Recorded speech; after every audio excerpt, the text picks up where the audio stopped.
नमस्कार, मी विनोद ठाकरे, वासनी, अचलपूर. माझे डोळे खूप लाल होते आणि डोळ्यामध्ये थोडे पिवळसर डाग पण होते. मी माझ्या आईच्या उपचारासाठी डॉक्टर ठाकरे यांच्याकडे आलो, अमरावती सेंटरला. त्याच्यानंतर माझे डोळे पण मी दाखवले, तर त्यांनी त्याच्यावर उपचार सांगितले आणि मला 2 ड्रॉप दिले. ड्रॉप दिल्यानंतर घरगुती आयुर्वेदिक औषध पण सांगितले त्यांनी आणि त्याच्यावर 1 महिन्यात माझे डोळे लाल एकदम कमी झाले आणि मला डोळ्यातून जे पाणी जात होतं टू व्हीलर चालवताना ते पण आता जात नाही आहे. मला तुम्हाला खूप चांगल्या पद्धतीने रिझल्ट पण आहे. हां, मला खूप चांगल्या पद्धतीने रिझल्ट आला.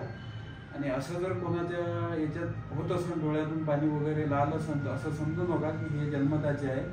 तुम्ही स्वतः येऊन इथं अमरावती सेंटरला महिन्याच्या 3ऱ्या रविवारी डॉक्टर ठाकरे यांच्याकडे भेट देऊन द्या आणि आपले डोळे तपासून घ्या.